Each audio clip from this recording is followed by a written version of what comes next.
come on into the kitchen. To restore an 1880s house, what a kitchen would have been like, it's not functional for today. But there were cues that we could take from historically, what might have been there, which is not having a lot of built-in cabinets, having a center farm table, a cupboard that is a standalone piece of furniture, not having upper cabinets, just having shelving. This sink actually came from my apartment building in New York City, so I know that it dates from 1936. This is not the original faucet. In fact, this is my plea to please spend money on hardware because this is a very inexpensive fixture that we are going to have to replace after only a couple of years. We had to replace the one that we put on there previously. And what's involved with actually doing that is taking this whole very heavy cast iron sink off the base in order to replace this one fixture. So needless to say, I spent a considerable amount of money on the new fixture that I hope is going to last for the rest of the life of this house. We wanted, again, to have this feeling not so much of a fitted kitchen, but more like pieces of furniture. This wood is actually called swamp maple.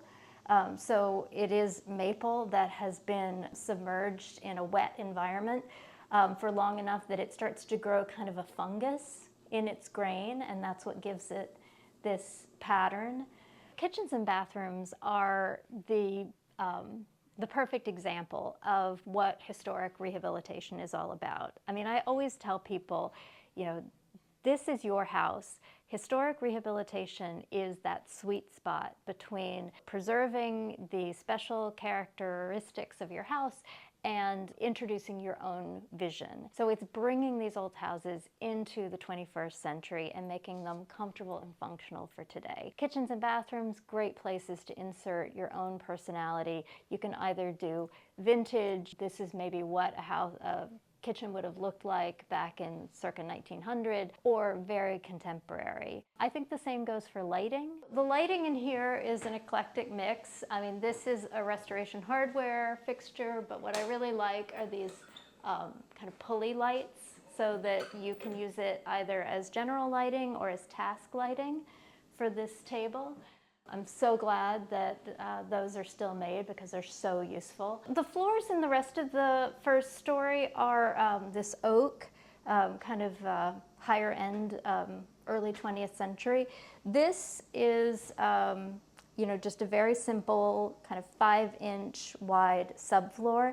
When this addition was made to the house, whether it was for a kitchen or some other use, this probably would have had a linoleum, maybe a wall-to-wall carpet, something. So this was not intended to be the finished floor, but we just painted it, and it just keeps it really simple.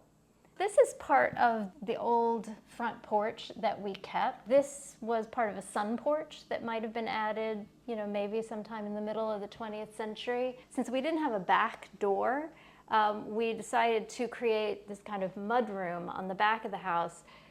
We repurposed this window. It lets tons of light in, but also creates that kind of air block so that when somebody opens the back door, it doesn't make the kitchen freezing.